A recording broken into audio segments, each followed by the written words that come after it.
El fallo de un tribunal de Nueva York que obliga a pagar a la Argentina una suma que puede llegar hasta los 16.000 millones de dólares por el resarcimiento a los accionistas tras la expropiación de YPF en 2012 y que le da la razón a uno de los fondos demandantes, se metió de lleno en la campaña electoral.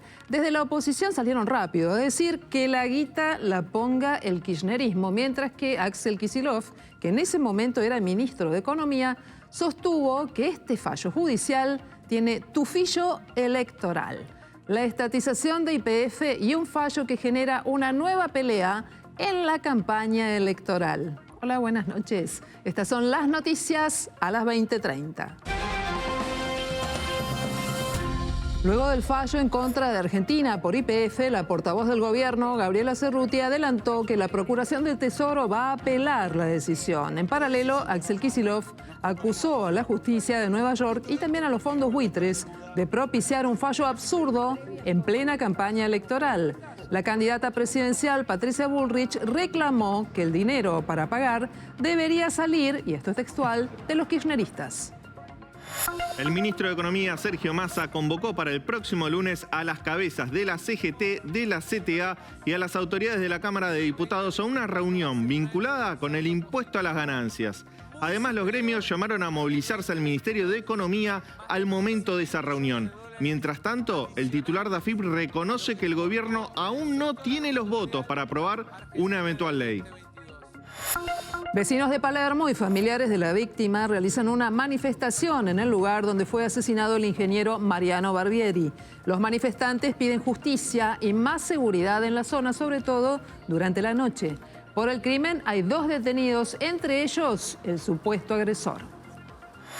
Ganó la escaloneta y fue un comienzo dorado para las eliminatorias del Mundial 2026. Camino a defender el título, bueno, todavía no se sabe. La parábola que dibujó la pelota de Lionel Andrés Messi fue igual a la que tuvo el corazón de todos y cada uno de los argentinos cuando tuvo que salir de la cancha. Pero tranquilo, por ahora parece que fue solamente por cansancio. No, bueno, se fue dando, al final estaba un poco cansado. Y nada, se dio así y seguramente no sea la última vez que empiece a salir durante los partidos. Un encuentro de lujo en el Vaticano. El Papa Francisco recibió al actor Sylvester Stallone en el Vaticano. En las imágenes que trascendieron del encuentro se vio algo muy relajado, muy alegre. Y el pontífice destacó al actor por sus películas. Y en forma de broma, Stallone le dijo: ¿estás preparado para boxear?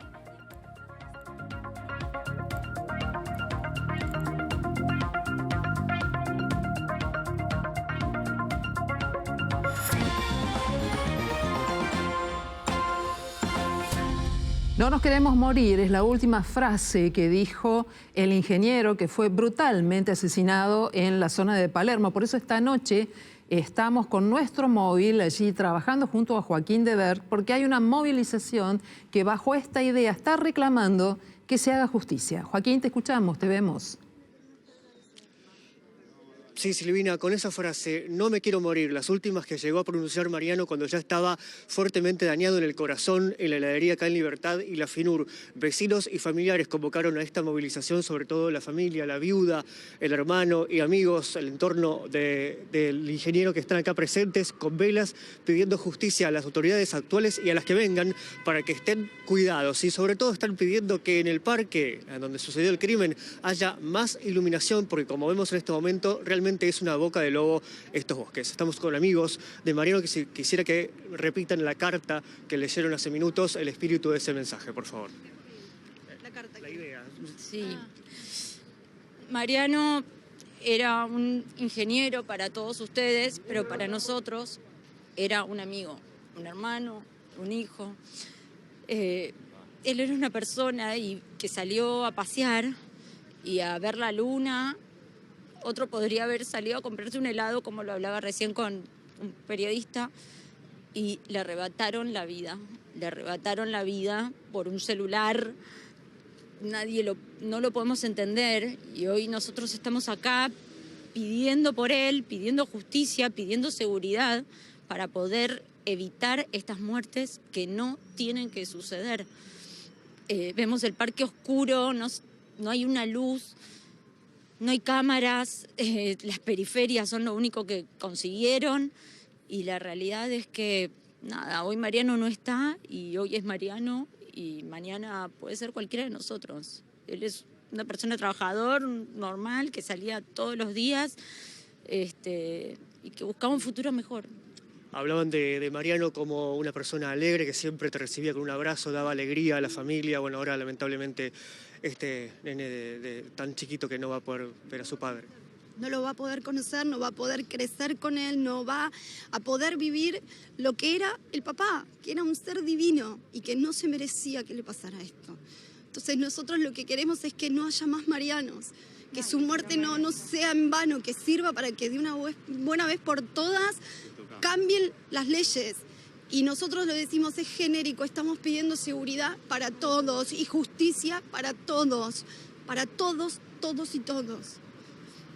Muchísimas gracias. Recordemos que en cuanto a la investigación, continúa detenido el que ya es para los investigadores el principal acusado de este crimen, una persona en situación de calle que fue rastreada por las cámaras de seguridad minutos antes y después del crimen y finalmente localizado en la Villa 31. Ya es el principal acusado según fuentes policiales y por el propio ministro de Seguridad de la ciudad, Coria. Así que estas son las novedades. Por lo tanto, por parte de la familia y vecinos de Palermo, van a volver a convocar a una marcha como esta el próximo viernes.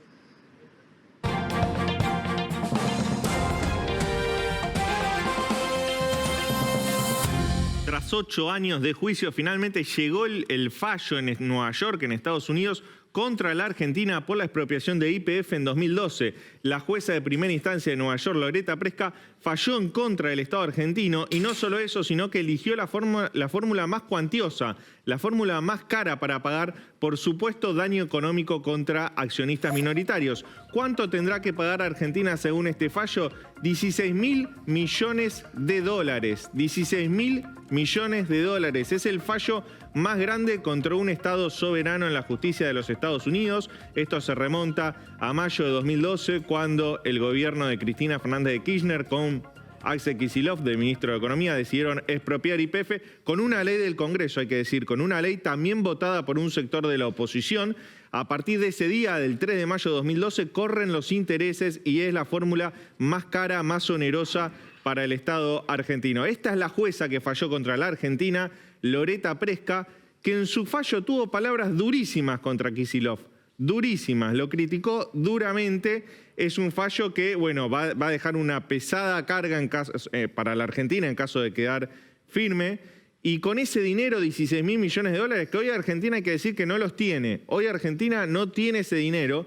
¿Qué se podría hacer con ese dinero, con 16.000 millones de dólares? Bueno, se podrían financiar muchísimas cosas, muchísimas obras estratégicas para la Argentina. ¿A cuánto equivalen esos 16.000 millones de dólares? Si lo medís al MEP, son más de 10 billones de pesos. Más de 10 billones de pesos, casi 11 billones de pesos. Ese número altísimo, con un montón de ceros que ves arriba, son más de 10 billones de pesos al dólar MEP.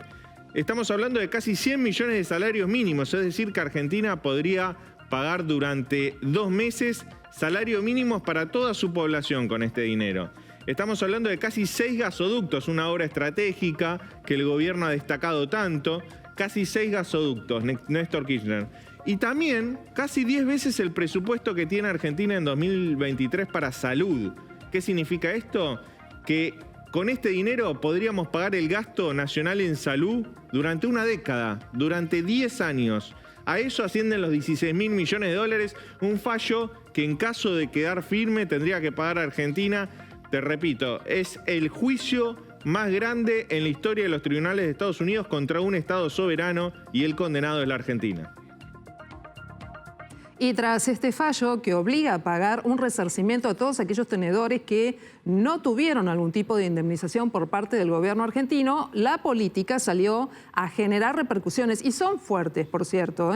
Fíjense ustedes cómo desde Patricia Bullrich hasta el propio Kicillof están con opiniones. ¿Qué dijo Bullrich, candidata a presidenta de Juntos por el Cambio? Bueno, dijo que la guita la tiene que poner el kirchnerismo, pero además Indicó y agregó que caro nos cuestan los K a los argentinos. Siempre me opuse a la barbaridad de una expropiación sin cumplir con la Constitución. Y ahora, y esto es todo un textual, que la paguen de su bolsillo. Pero más tarde, en Mar del Plata, en una campaña, en una de las distintas patas que tiene la campaña en la provincia de Buenos Aires, fue muy dura, no solamente con este fallo y con el kirchnerismo, sino incluso con el gobernador Axel Kicillof. Vamos a escuchar qué dijo Bullrich y qué más ha expresado por estas horas. La importancia de la cantidad de zonas que tiene YPF en la Argentina de exploración, no vamos a dejar caer todo eso por no pagar una deuda, no vamos a ser tan irresponsables. La vamos a pagar, la negociaremos, trataremos de pagar lo menos posible, trataremos de pagarla con instrumentos y no con plata cash. Veremos qué hacemos en su momento, lo verá el equipo económico, pero lo importante es que hoy YPF y Vaca Muerta para la Argentina son una de las cuentas de dólares de crecimiento importante. Por el lado del gobierno, fue la vocera presidencial, Gabriela Cerruti, quien dijo que el gobierno de Alberto Fernández apelará inmediatamente el fallo y que seguirán defendiendo la soberanía energética y la empresa estatal YPF frente a los fondos buitres. Y atención con esto que dijo el gobernador Axel Kicillof, que fue ministro de Economía durante el momento de la expropiación y luego la negociación de resarcimientos. Consideró que el fallo es disparatado y apuntó a los fondos buitres y también a la justicia de Nueva York. Vamos al textual. Esta historia ya la vivimos, aseguró el actual gobernador, y además afirmó que el fallo afecta no solo a los intereses nacionales, sino también a la campaña electoral. El texto termina con el llamado "ni un paso atrás ni a la derecha". Bueno, ¿y cómo sigue esto ahora, Leandro? Hay mucha tela para cortar, ¿no? Porque está la cuestión judicial, la política, la campaña y hasta qué punto esto puede llegar a afectar el funcionamiento de la empresa. ¿O no? Hay mucha inversión en juego, además, ¿no? Sí, en primera instancia hay que decir que, bueno, valga la redundancia, es un fallo de primera instancia que Argentina ya anunció que lo va a apelar. Lo va a apelar ante la Corte de Apelaciones de Nueva York, que eso sería una segunda instancia. Y luego tiene también la posibilidad de apelarlo ante la Corte Suprema de Estados Unidos. Muy interesante ver quién es el abogado de la Argentina, que es el procurador, que es Carlos Zanini. Carlos Zanini, así es, un hombre muy cercano a Cristina Kirchner. Y hay que decir que pocas veces Argentina ha logrado revertir en la justicia de Estados Unidos un fallo negativo de primera instancia. Pero ahora se abre toda una disputa legal, porque yendo para atrás, el fondo, que es el ganador, el fondo de inversión Burford Capital, se quedó con una parte del juicio, con la parte que le correspondía a los Eskenazi, a accionistas minoritarios, pero Loretta Preska, antes de este fallo, emitió otro fallo absolviendo a YPF. ¿Qué significa esto? Que estos 16.000 millones de dólares no los tiene que pagar YPF, sino el Estado argentino. ¿Qué va a hacer Argentina en segunda instancia? A apelar este fallo reciente, pero Burford Capital también va a apelar el fallo de absolución de YPF, porque quiere que también pague la petrolera estatal. Entonces se abre una nueva disputa legal que seguramente llevará meses y tal vez años, pero bueno, Argentina la tiene muy, muy complicada, porque la jueza no solo falló en contra, sino que eligió la fórmula más cuantiosa, más cara, más perjudicial para los intereses del Estado argentino. Vamos a seguir hablando de economía, Leandro. Así es.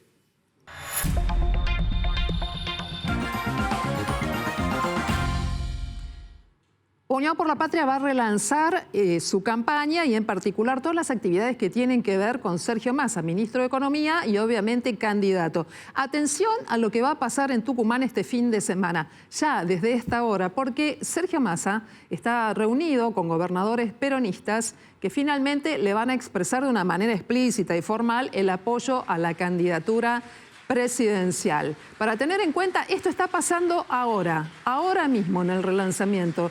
Y es el encuentro preliminar que se hace a puertas cerradas en la casa del anfitrión, es nada más ni nada menos que Juan Mansur. Allí también hay actos mucho más formales que tienen que ver con la gobernación de Tucumán y otras dependencias. Para prestar atención, gobernadores, pero también dirigentes políticos, legisladores y hasta referentes gremiales, la propia CGT, que ha sido hasta aquí probablemente quien más ha sostenido a Sergio Massa. ¿Por qué? Porque esta noche y mañana va a haber un desayuno con empresarios. Juan Mansur es la llave maestra de este armado político de Sergio Massa.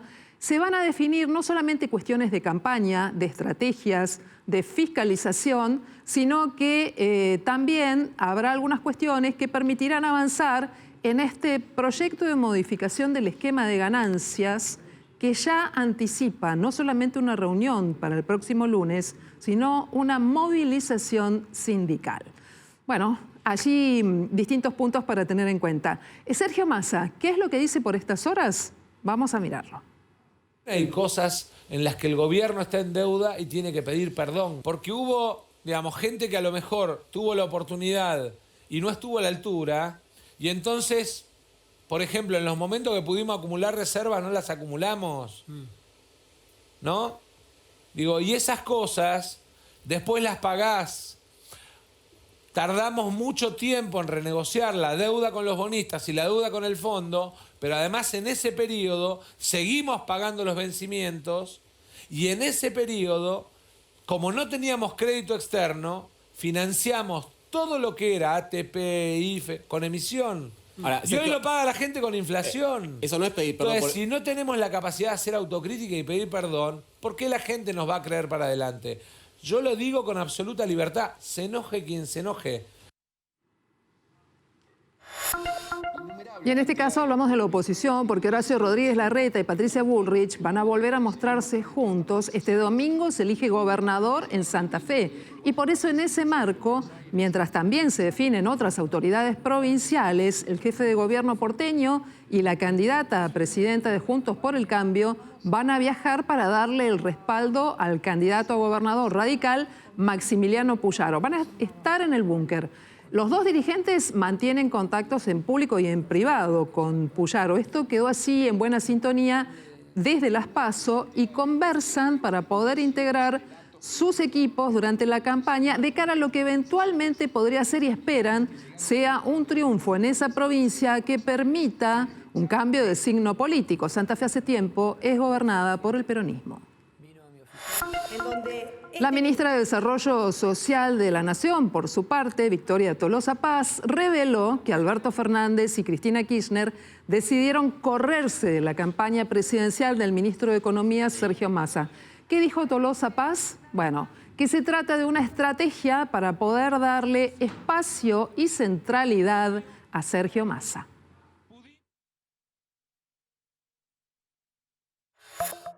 De manera muy inteligente, tanto el presidente como la vicepresidenta se han podido para dejarle todo el espacio, la centralidad y las medidas de gobierno a Sergio Massa. ¿Por qué? Porque necesitamos construir claramente que él va a ser el presidente que va a arrancar un nuevo periodo de gobierno con las características propias de Sergio, con la impronta de Sergio, con la manera de entender lo público de Sergio Massa a partir del 11 de diciembre. Y que no puede haber confusiones. Y esto no quiere decir que haya ningún grado de quitarle el cuerpo, de quitarle apoyo, sino que me parece que estratégicamente hay una vocación del primer mandatario y la vicepresidenta de correrse.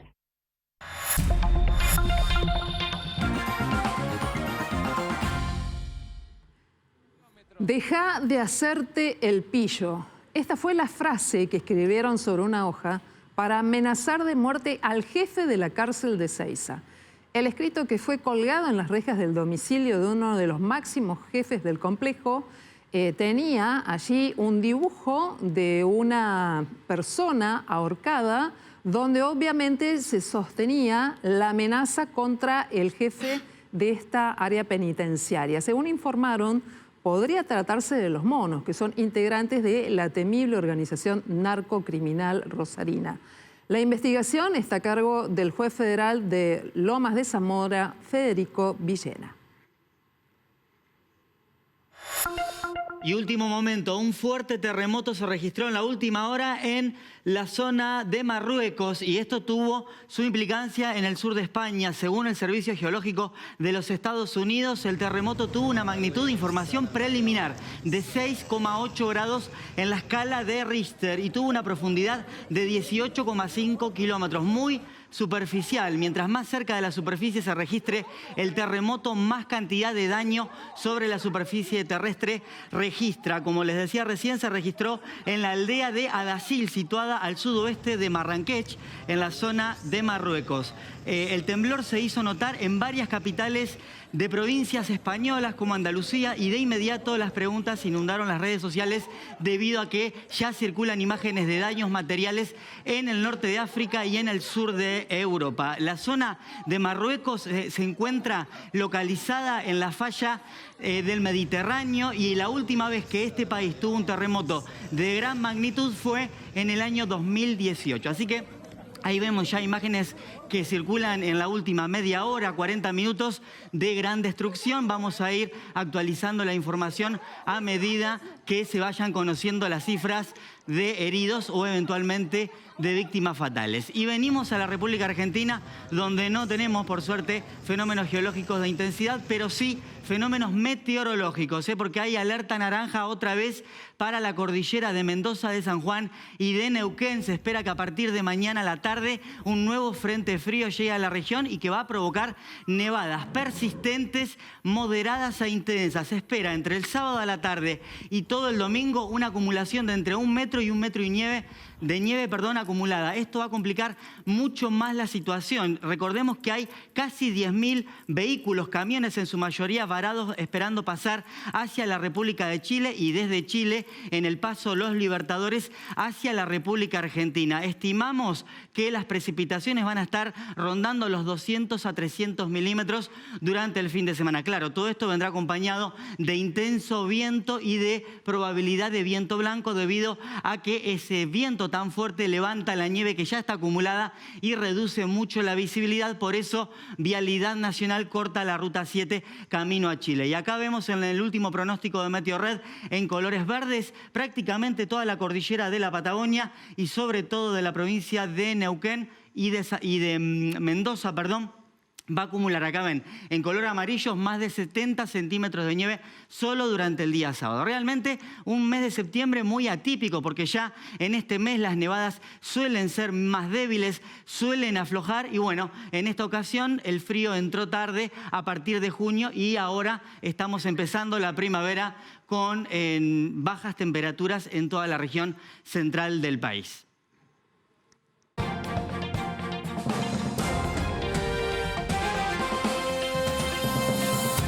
Y la selección argentina ganó en su debut por eliminatorias al Mundial 2026.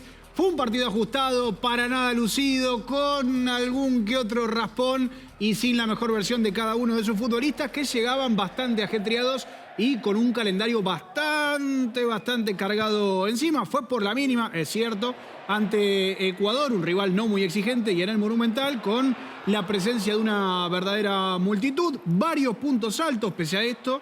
A remarcar lo que hizo Cristian Romero, también Rodrigo de Paul, o bueno, el propio Lionel Andrés Messi, autor de un verdadero golazo de tiro libre. Ya se lo decíamos en la venta, la parábola que dibuja fue espectacular. El arquero rosarino, nacionalizado ecuatoriano, no pudo entender cuando se arroja para ir a buscarla arriba.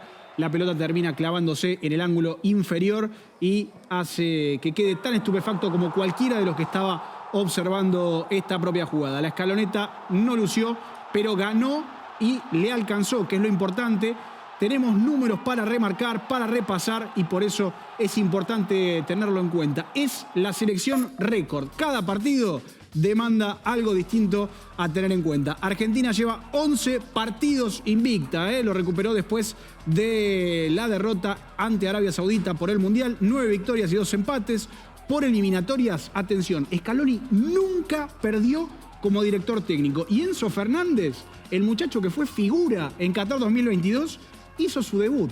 Recordemos que solamente llevaba 7 partidos oficiales con el seleccionado argentino, todos ellos disputados durante Qatar 2022. Como si esto fuera poco, Lionel Andrés Messi también engrosó su placa de récords personales. Es el máximo goleador en eliminatorias sudamericanas con 29, máximo goleador en eliminatorias en tiros libres, tiene 4, y top 5 de goleadores históricos en tiros libres. Realmente ya no hay récord que se le resista a la Pulga, que es figura y también fue figurita. Atención, porque estuvo en el álbum de los pibes, de los más chiquitos, y además de todo se encontró con una tierna situación. Se le acercó uno de los pequeños que está siempre al lado de los futbolistas y le dio un regalito, ¿no? Le dio 2 figuritas y le dijo, mirá lo que tengo para vos, acá te traje un regalo que tanto me costó conseguir, que tanto me costó encontrar, porque obviamente primero lo usé para pegarlo, pero después dijo, me lo guardo.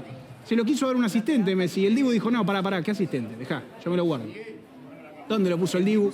En sus medias y se lo llevó de cábala al partido. Muy bien le fue porque mantuvo la valla invicta y además de todo se llevó otro 0 para poder estar del todo bien en la cancha y llevarse un resultado positivo.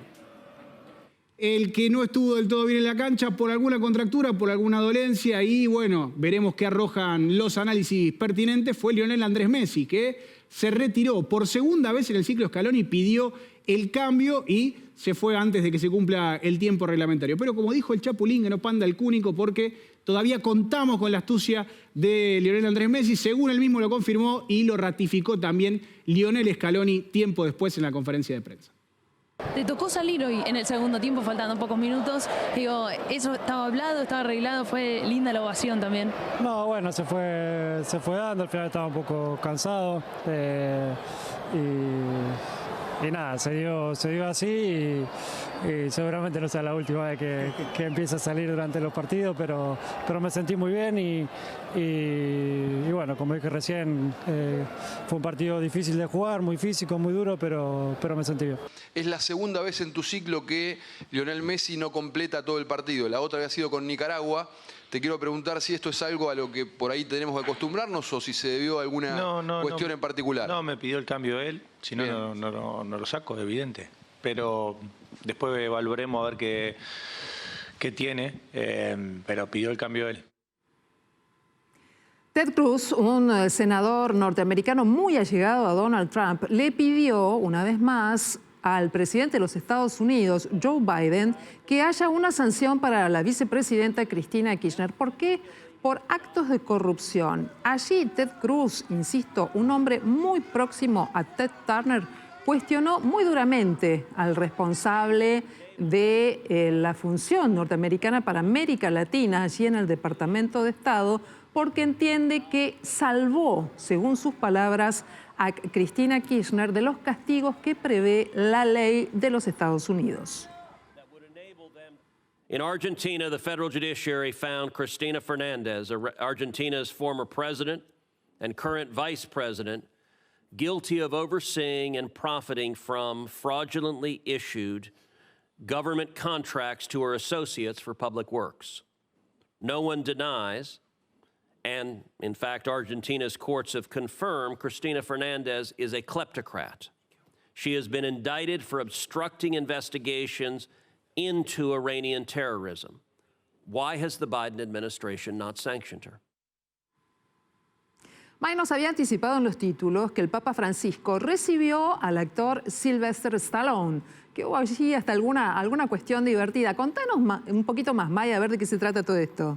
Sí, se conocieron imágenes de este encuentro que la verdad pareció muy divertido. Stallone fue acompañado de sus hijas y de su mujer y de su hermano. Estuvieron ahí con el Papa dialogando un buen rato. Claro, Stallone en realidad estaba ahí porque le daban una distinción honoraria, ciudadanía honoraria de Gioia del Colle, porque su padre, Frank Stallone, nació allí en el pueblo de Puglia. Aquí está el encuentro donde el Papa le da la mano a todos y cada uno de los familiares de Stallone. Y claro, el Papa le dice, crecimos mirando tus películas. A mí no me dan las cuentas, vamos a escucharlo un poquito, a ver. Noi siamo cresciuti con i vostri film. We grew up with your films. Ready? We box. Oh, that's so cute. Listo para boxear, le dice. Well, it's so great. I appreciate it so much. And perhaps meet you. Thank you, Holy Father. Bueno, un encuentro lindo, hermoso, que seguramente van a quedar atesorado en el corazón del Papa, como de Stallone también, porque, a ver, para el Papa Stallone es un gran actor con el que él mismo le dijo, yo crecí mirando tus películas. A ver, se llevan más de 10 años de diferencia. Yo no lo voy a juzgar a Francisco, claro, para mí que se quitó un poquito de edad, pero bueno, ahí estuvo, el encuentro, aprovechó Stallone, ya que ha ido ahí a Italia, pidió una audiencia para conocer a Francisco y estuvo todo muy, pero muy lindo. Y seguimos en el mundo del espectáculo porque hay una noticia que tiene que ver con Roger Waters. Roger Waters ya tiene recitales cerrados aquí en Argentina para noviembre, en River. Pero claro, la DAIA tiene puesta la mirada sobre Roger Waters, porque en el último concierto que vamos a ver en estas imágenes, allá en Alemania, en el mes de marzo, la función tomó un color raro, te digo la verdad. Fue muy criticado ya hace algunos meses Roger Waters. ¿Por qué? Porque vos fíjate que tanto el saco que utiliza como la insignia que tiene puesta en el brazo, que es la esvástica del nazismo, esa ametralladora que hace una especie de mímica, como que le está disparando a la gente del público, y acompañado por nombres e imágenes en la pantalla de judíos asociados, digamos, a haber sido víctimas del nazismo. La verdad que no se entiende si fue una sátira o qué quiso hacer, pero la verdad es que quedó catalogado como un hombre que está asociado a los discursos de odio. Y desde la DAIA dijeron, bueno, abramos los ojos, vamos a ver cómo es el show acá en Argentina, porque si llega a ser algo parecido a esto o llega a promover discursos antisemitas o de odio, vamos a tener que accionar con todas las de la ley.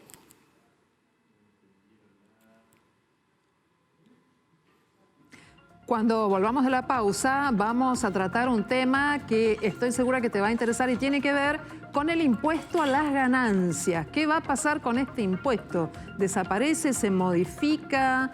¿Quiénes van a quedar afectados? Este tema y más, como siempre aquí en Noticias a las 20:30.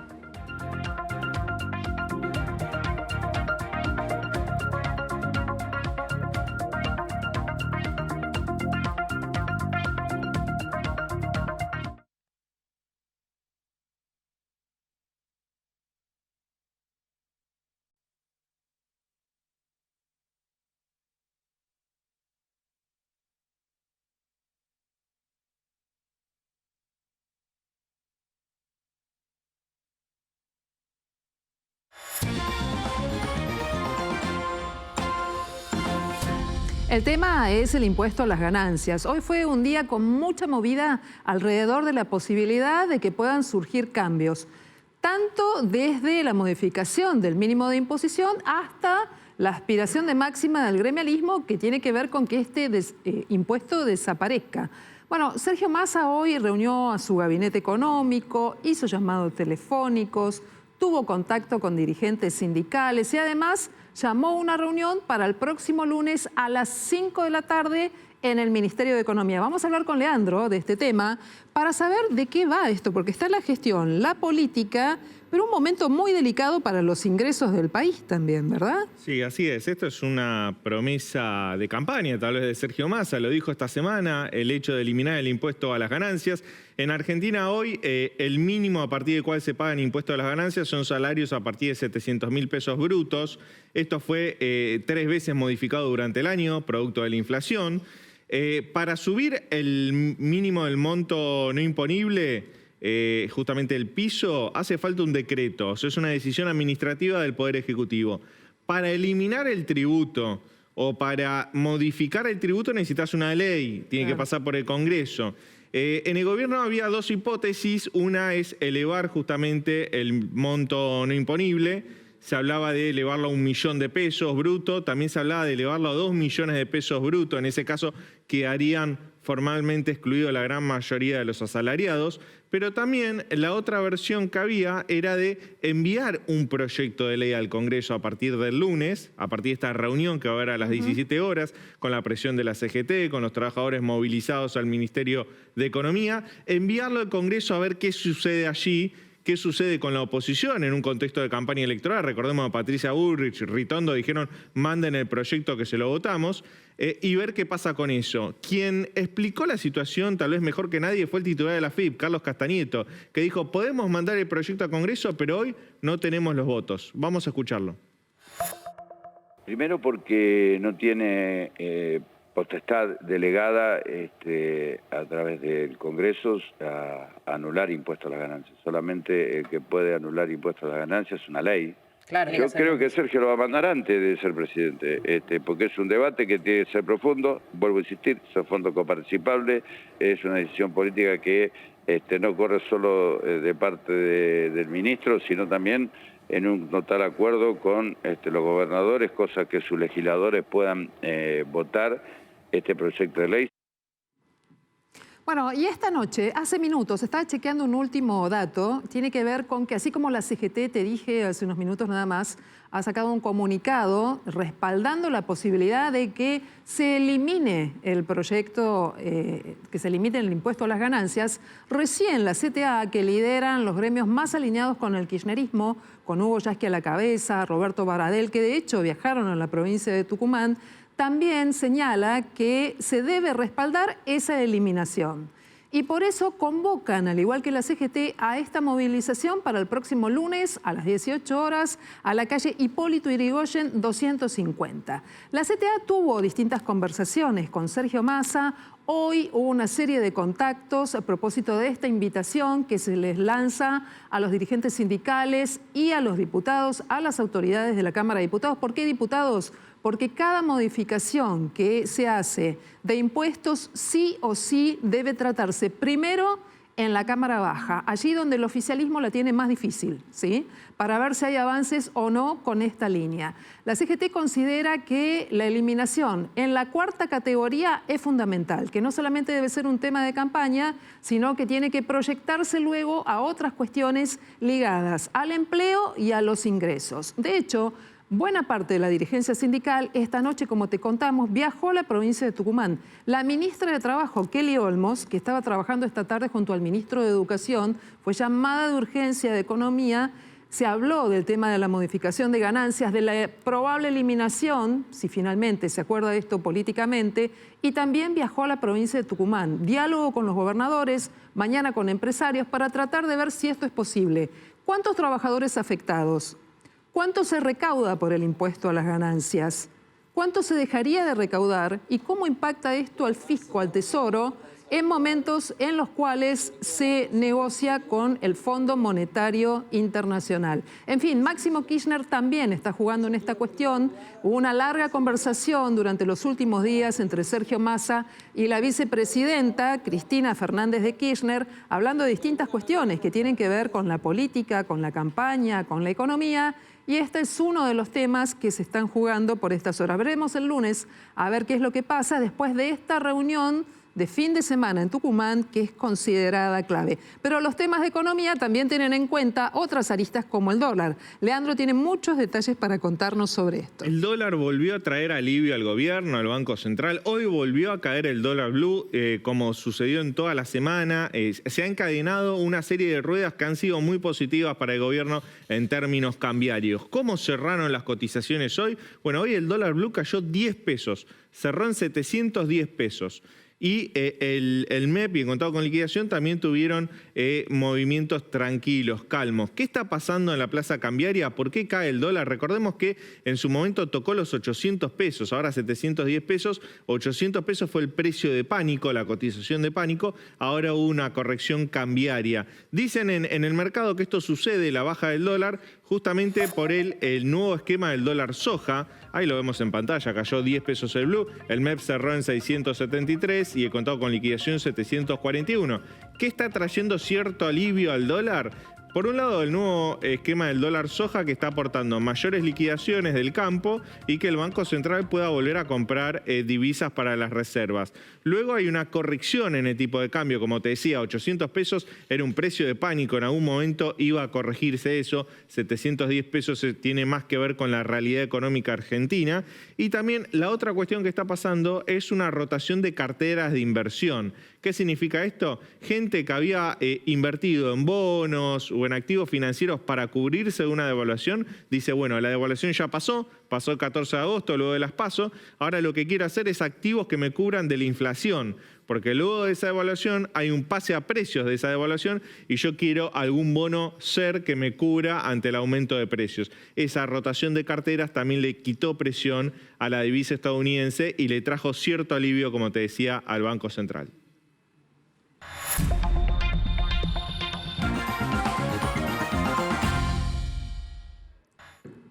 Sigue la violencia narco en Rosario. Sabrina Vanina Maturano, la mujer de 29 años que perdió un embarazo de 8 meses luego de haber sido atacada a tiros por sicarios, lucha por su vida. Años atrás, Sabrina, quien es madre de otros 5 chicos y al momento del ataque se encontraba en situación de calle, había denunciado ser víctima de otra balacera con un disparo que impactó en su pierna. Uno de sus hijos de 10 años, quien estuvo presente en el tiroteo, fue rozado por otra bala, pero afortunadamente se encuentra fuera de peligro. Dolor y conmoción en un barrio de Rincón de Milver, en el partido de Tigre, por el crimen de una adolescente de solo 14 años. Amanda Alma Aguilar, esto es un femicidio, era buscada desde el miércoles pasado tras ausentarse de su casa. En las últimas horas la encontraron asesinada en el patio de la vivienda de su hermana. Y el principal sospechoso es el cuñado de la víctima, que ya fue detenido. El hombre había participado de las búsquedas y de las marchas que se hicieron por la aparición de Amanda. A un mes del asesinato de Morena, de 11 años en Lanús, liberaron a uno de los hermanos Madariaga por falta de pruebas. Al mismo tiempo, la fiscal del caso solicitó la prisión preventiva del otro, sospechado de ser partícipe necesario del crimen. La justicia también dictó una orden de captura contra un tercer sospechoso, apuntado como el autor material del ataque mortal contra la menor cuando estaba a metros de llegar a su escuela.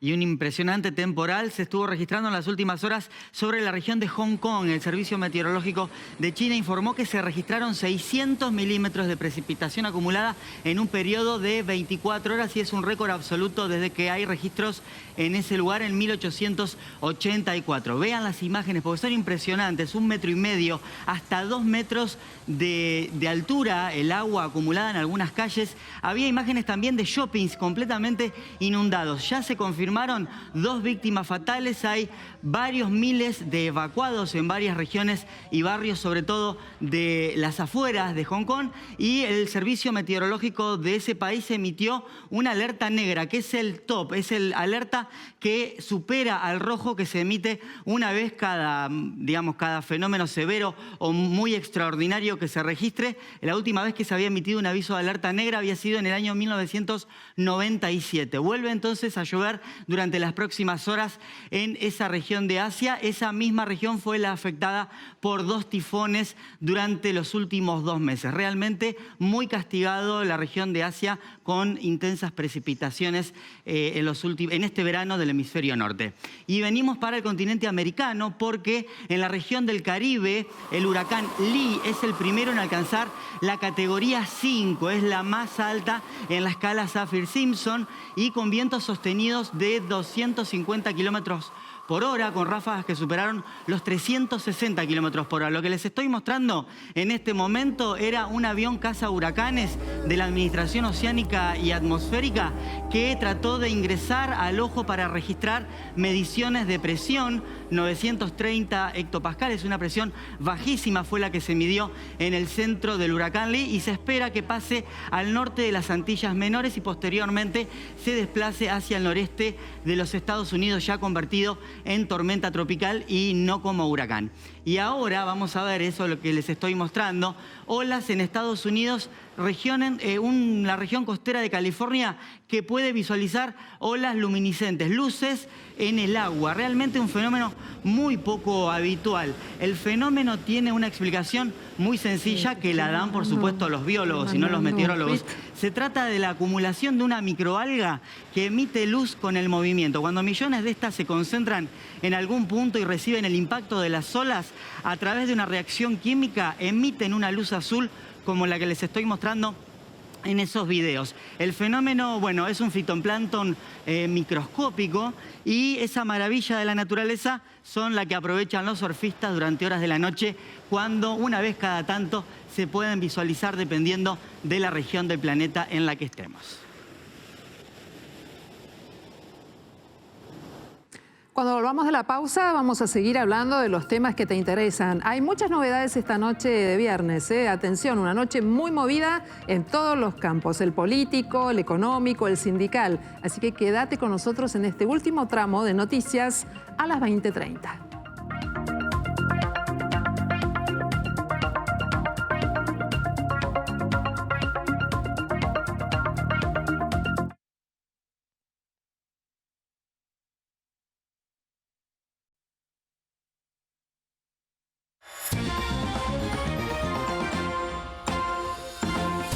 Te habíamos dicho que es un viernes en el que están pasando muchas cosas y la economía en la Argentina siempre es protagonista, pero esta noche parece que se notara mucho más. Por un lado, el fallo de la justicia en los Estados Unidos, que afecta el tema YPF. Por el otro, la definición sobre el tema ganancias, los anticipos que nos dio Leandro sobre lo que va a ocurrir la próxima semana cuando conozcamos los datos de inflación. En fin, mucho para preguntar.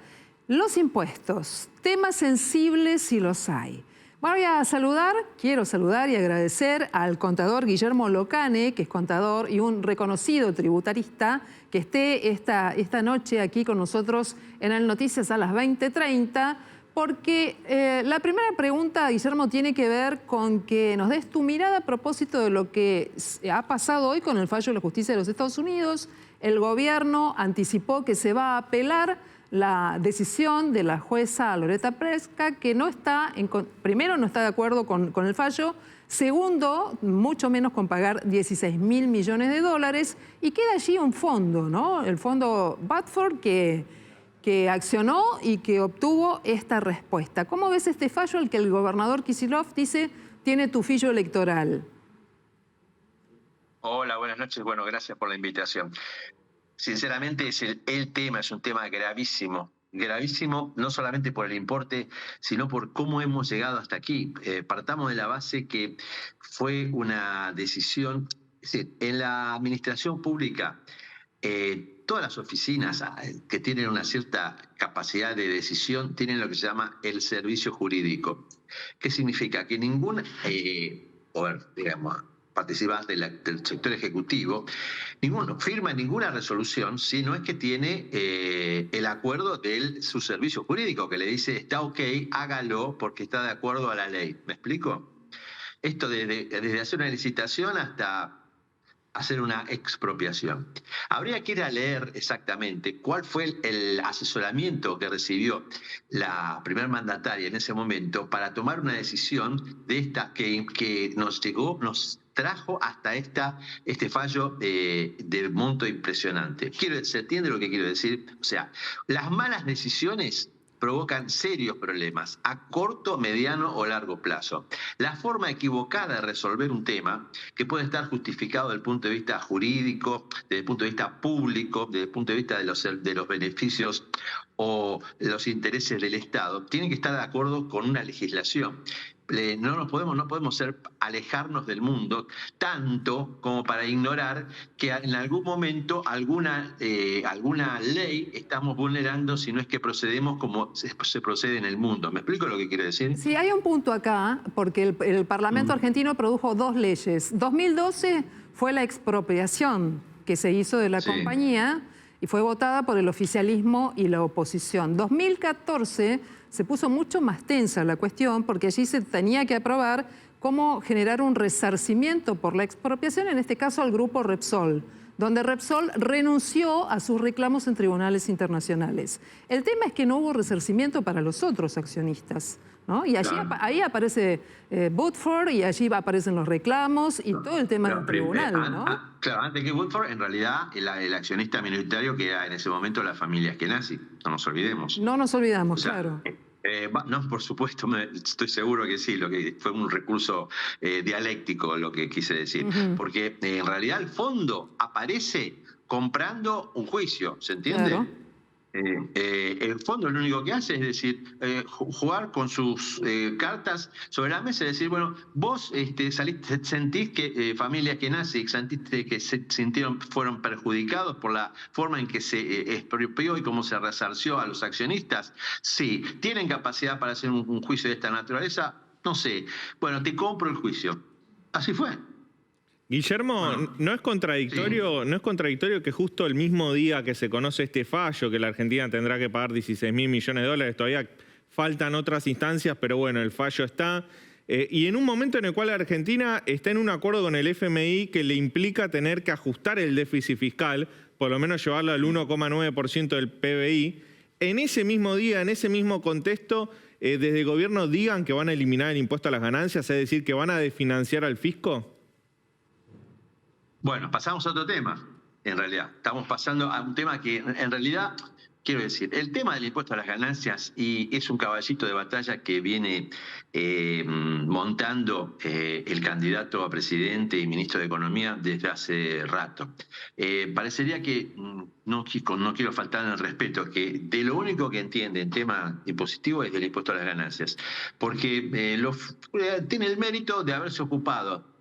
Pero a veces hay que ocuparse sabiendo y a veces hay que ocuparse con el conocimiento de las consecuencias. Entonces, evidentemente, una eliminación, que primero veo difícil que se elimine el impuesto a las ganancias. Yo creo que se está refiriendo al impuesto a las ganancias sobre los trabajadores. No está claro, no sé si ustedes lo tienen claro. La cuarta categoría. Lo que se está... pero la cuarta categoría incluye a los trabajadores en relación de dependencia y a los autónomos. No, de los autónomos, por lo menos hasta ahora, de los autónomos nos está hablando. Y esa es la pregunta también que se impone, ¿no? Es como el sector muy olvidado. Exactamente.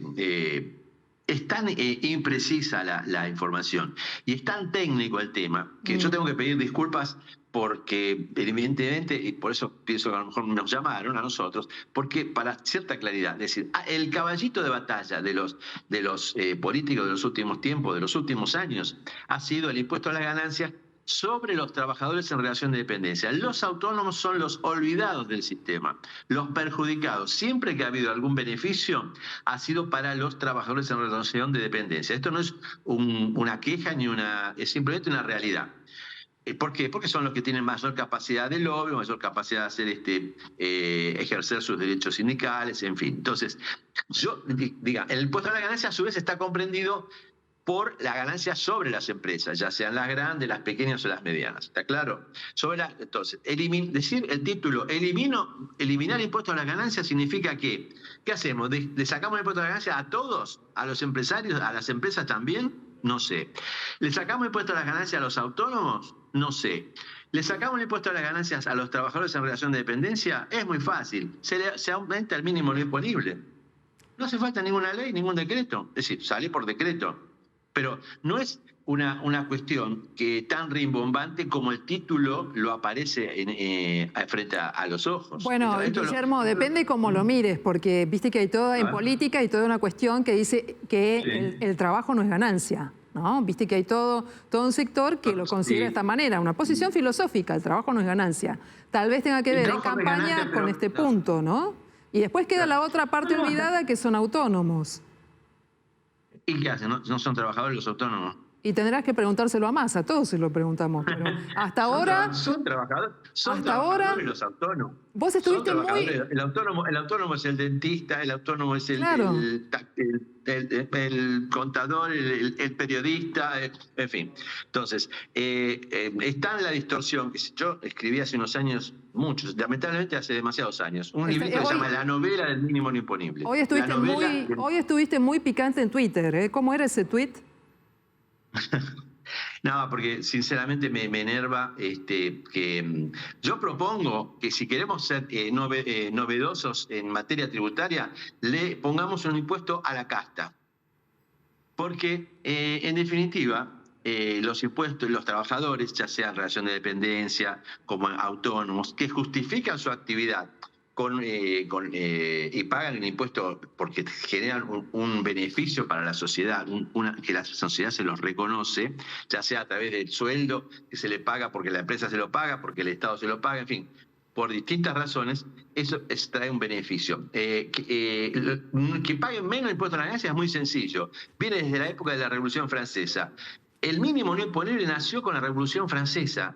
Robespierre dijo: van a pagar impuestos a las ganancias los que ganen más de tanto. Ese tanto se llama mínimo no imponible, que se fue complicando con el curso de los años y que en la mayoría de los países incluye a los que trabajan. Se les llama equivocadamente impuesto a las ganancias. En Estados Unidos se llama income tax, lo cual parece más fácil de traducir, que es el impuesto a los ingresos. Si uno le llama impuesto a los ingresos, ¿cuánto tenés vos de sueldo? 100.000 pesos. Bueno, eso es tu ingreso. ¿Cuánto es el mínimo no imponible? 98.000 pesos. Bueno, vos pagás sobre 2.000 pesos. Es sobre el ingreso neto del mínimo no imponible. Lamentablemente acá en la Argentina Guillermo, se incluyó dentro. Sí. En Argentina hay un consenso de que la presión impositiva es muy alta. Ahora, ¿está bien empezar con el impuesto a las ganancias, que es un impuesto progresivo, esto es decir, que los que más ganan pagan, y no por el IVA de los alimentos, por ejemplo? Totalmente. Mira, yo estaba viendo, te agradezco la pregunta, estaba viendo la composición de la recaudación de la Argentina. Ganancia no es el principal recurso. Primero vienen casi juntos IVA y las cargas sociales. No nos olvidemos, o sea, el recurso tributario fundamental son tres, pero es IVA, cargas sociales, o sea, lo que te retiene o aportás como a la jubilación, y finalmente impuesto a las ganancias. Entonces, ¿queremos empezar por hacer cosas importantes? Ocupémonos del IVA, que lo paga todo el mundo, sea rico o pobre. En un momento dado se trató de corregir, pero que estamos con una tasa estrambótica del 21%, estamos cobrándole... Mirá cómo será de cantidad de cosas que hay para corregir en el IVA. Y cuando vos sacas un préstamo, te cobran intereses, ¿no es cierto? Sí. La gente cuando financia la tarjeta de crédito, cualquiera, saca un préstamo y cobran intereses. Sobre los intereses se paga IVA. Entonces, si quiere ayudar al bolsillo, sin que sea una distorsión de precios ni nada, no le cobremos IVA a los intereses de la tarjeta de crédito, por ejemplo. Okay. Y yo te puedo asegurar... Sí. Estamos tomando lo que estás diciendo, las discusiones sobre el IVA, y seguramente asegurabas que puede tener un impacto beneficioso para muchas más personas. Yo te propongo que esperemos a ver qué pasa el lunes en esa reunión que viene con movilización este fin de semana, que hay mucha movida política, y volvemos a hablar. Te agradecemos mucho, contador Guillermo Locane, ida y vuelta esta noche, siempre picante, especialista en la cuestión impositiva, y seguramente volveremos a encontrarnos aquí en Noticias a las 20:30. Muchas gracias. Va a ser un gusto. Buenas noches. Gracias. Y además, más temas que tienen que ver con cosas que pasan en el ámbito del trabajo y que impactan en la cuestión social. Leandro, ¿qué tenés para anticiparnos? Contanos. Sí, la ministra de Trabajo, Kelly Olmos, se acaba de reunir con el ministro de Educación, Jaime Persic, y acaban de anunciar un aumento salarial para docentes, que a partir de septiembre el salario mínimo docente pasará a valer 200.000 pesos. En octubre ese mismo salario mínimo para docentes será de 220.000 pesos y en diciembre alcanzará los 250.000 pesos. De esta forma, el Ministerio de Trabajo anuncia que el aumento anual para los docentes queda en 176,7% tras este acuerdo que han llegado con los gremios docentes. Desde el Ministerio de Trabajo se ha anunciado esta noticia recientemente. Muy bien, un tema importante para tener en cuenta. Estamos ya en las puertas del fin de semana, empezamos a relajarnos. El tema de los turistas en San Telmo. Atención, ¿lo viste? ¿Caminaste por allí? Bueno, para los comerciantes es muy importante el tema del turismo receptivo, especialmente los extranjeros que llegan a la ciudad de Buenos Aires. Es más, recorren, miran y compran. Y para los comerciantes parece ser uno de los principales momentos en los cuales se generan ingresos. Vamos a irnos de paseo nosotros también, dale. La constante devaluación del peso argentino generó que se multiplique el número de extranjeros que visitan el país. ¿Cómo se encontró con los precios, con los valores a la hora de hacer compras? Bueno, normal, porque vuestro peso es papel pintado. Portanto, en comparación con si es lo mercado oficial, es carísimo. Pero como hay lo mercado paralelo, es papel pintado vuestra moneda, portanto es bastante atractivo para el turista. Bueno, en mi país tenemos el dólar, entonces nos dolarizamos hace aproximadamente unos 22, 23 años y accesible, es accesible el turismo acá. Y el vino es baratísimo, bueno, no he bebido aún, pero es bastante barato, o sea, la transformación a dólares, casi 2, 3 dólares un vino bastante bueno, y en Ecuador son el más barato, medio bueno, 12, 13 dólares por ahí. En este momento para la moneda peruana nos resulta económico, de algún modo económico. Los visitantes aprovechan la gastronomía argentina, a la cual consideran muy barata. Unos 4.200 creo pesos, un bife de chorizo si no me equivoco. ¿Y eso para vos qué te representa cambiando, digo? Unos 4 dólares, que allá en mi país te digo, o sea, una carne así a la parrilla, lo más bajito, 10, 12 dólares. Entonces, que sea 4 dólares y además parecía de renombre, o sea, la carne espectacular, entonces fue una locura para mí al menos. He comido en diferentes lugares, baratos y caros. ¿El caro que haya un número que recuerdes? El restaurante Marcelos de Puerto Madero. Bueno, en pesos creo que me ha salido 33.000 pesos argentinos. Y alojarse en Puerto Madero también me he enterado que es muy caro. Pero para nosotros no nos ha salido, digamos, un precio carísimo, ni tampoco barato, pero... Los turistas que recorren Buenos Aires aprovechan las ventajas económicas que les ofrece el tipo de cambio, mientras que los comerciantes de San Telmo aseguran que la mayoría de las ventas se las deben a ellos.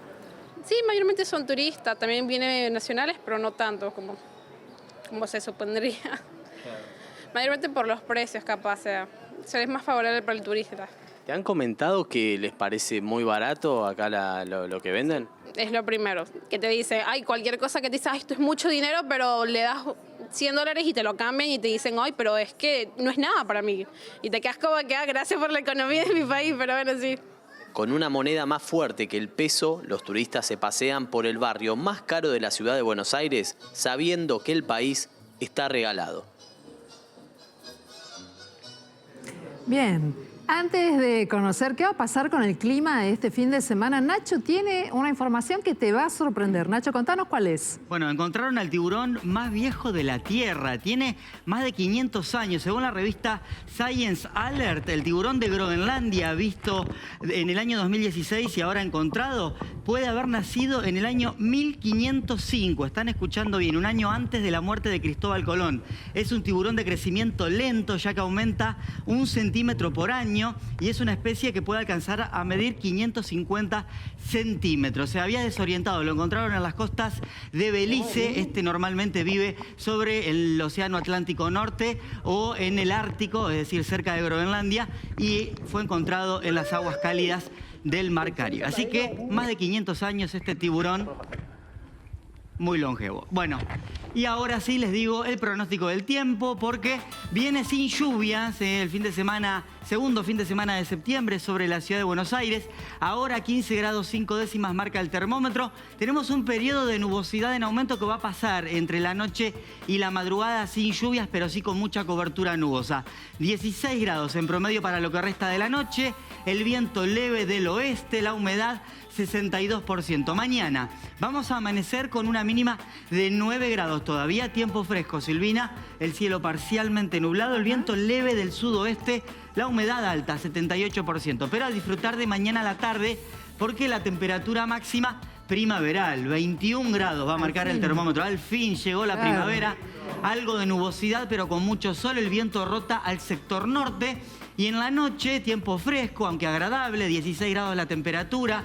Otra vez algo de nubosidad con viento leve a moderado del sector norte. El domingo sigue el viento norte, el cielo parcialmente nublado, 12 grados la mínima, la máxima de 22. Así que lindas temperaturas, buen tiempo sin lluvias. Bueno, perfecto. Esto de no tener lluvias nos gusta mucho, mucho más alentador el pronóstico. Gracias, Nacho. Hasta acá te contamos toda la información que tiene que ver con lo que pasa en tu ciudad, en el país y en el mundo. Buen descanso este fin de semana, divertite. Y nos volvemos a encontrar el próximo lunes para hacer más noticias a las 20:30. Chau.